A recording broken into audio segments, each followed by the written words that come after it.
कार्तिक मास का महात्म्य 7वां अध्याय। इतनी कथा सुनकर सूत जी से शौनक ऋषि कहने लगे कि हे सूत जी, आप कृपा करके कार्तिक तथा तुलसी का महत्व कहें। तब सूत जी कहने लगे कि हे ऋषियों, जो तुमने मुझसे प्रश्न किया है, यही प्रश्न एक समय नारद जी से राजा पृथु ने किया था।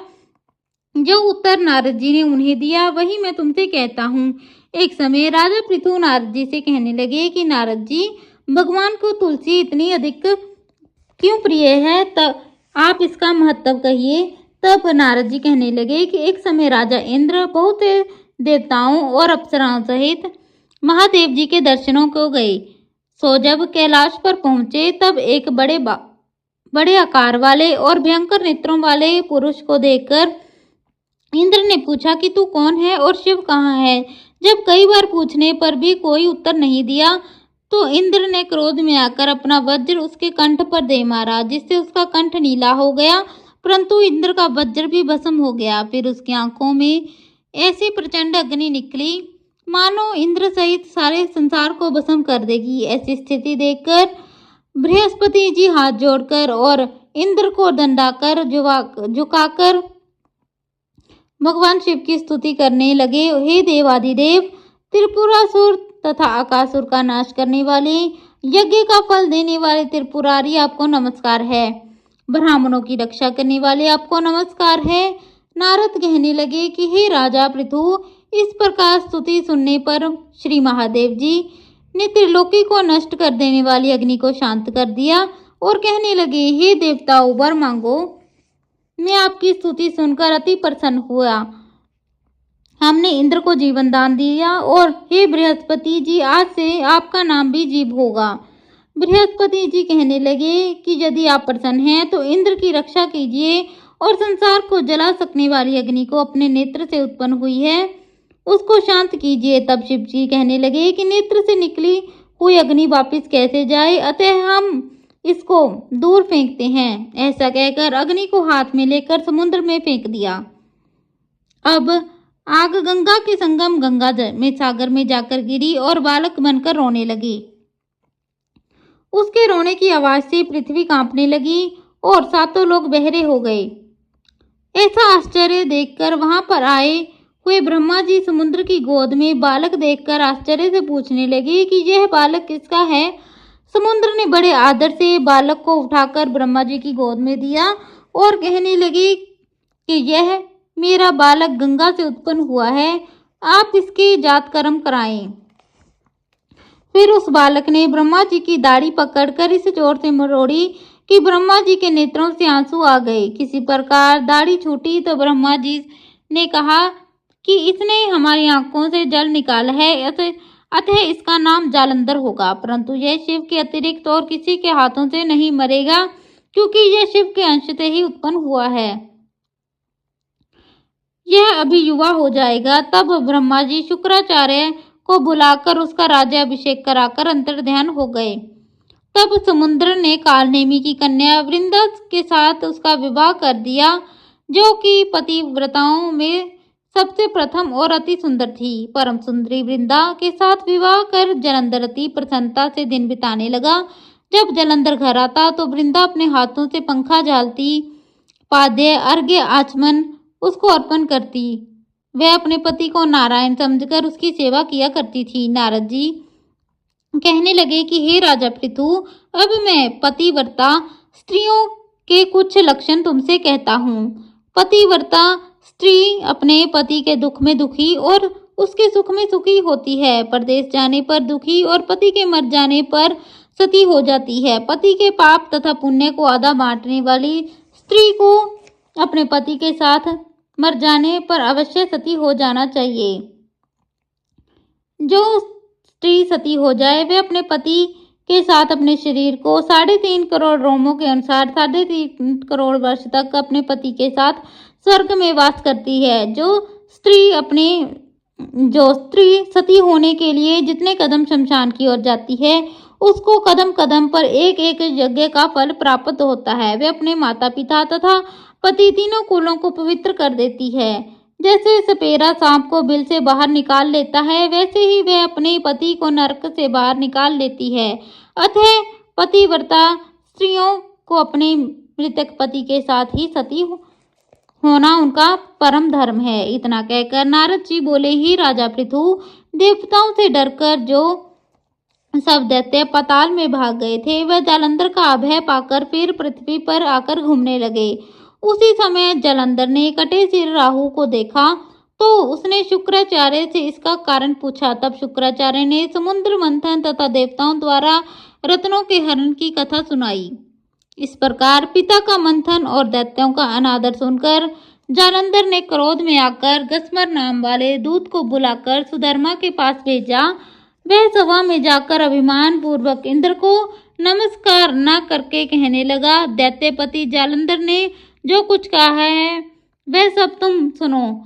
हमारे पिता का मंथन करके जो तुमने रतन लिए हैं उन पर तुम्हारा कोई अधिकार नहीं है, अतः वे रतन हमको वापिस कर दो।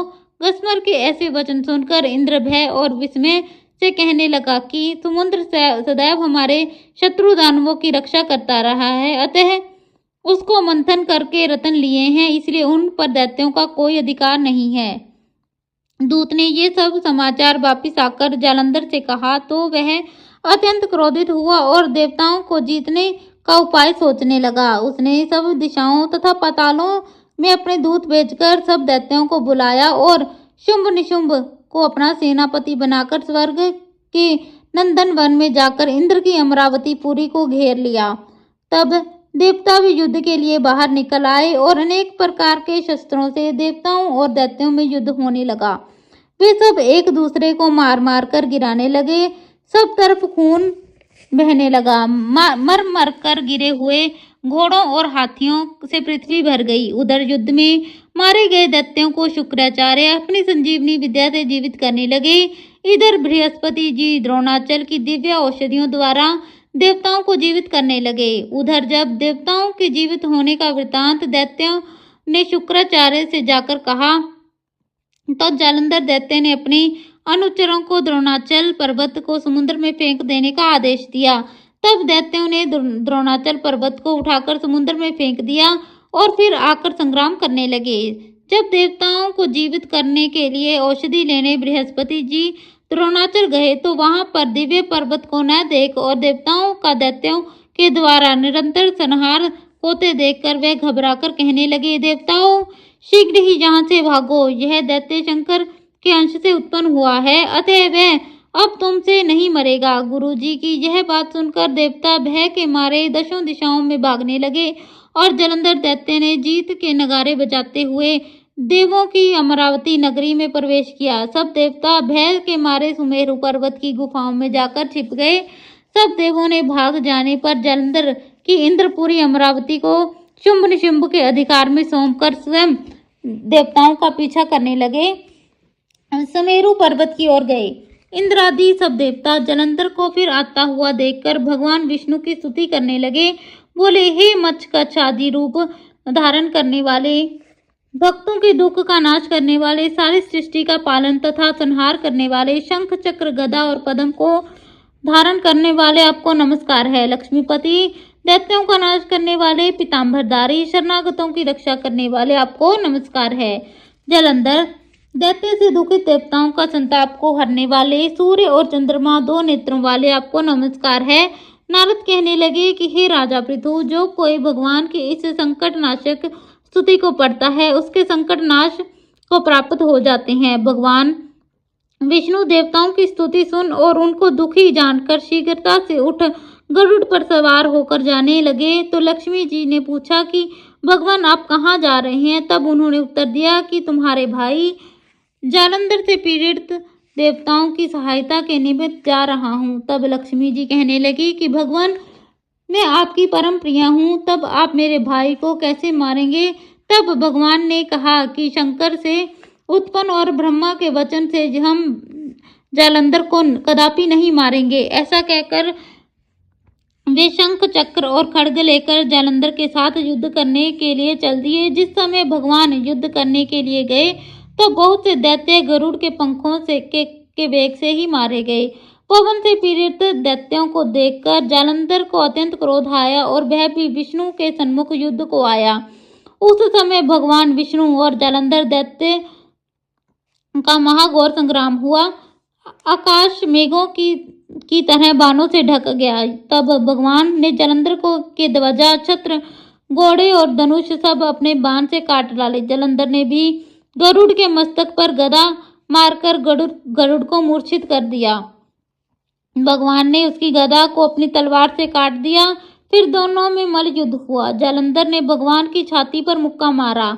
उस समय भगवान और जालंधर के इस घोर युद्ध को देखकर सारा संसार भयभीत और कंपायमान हो गया।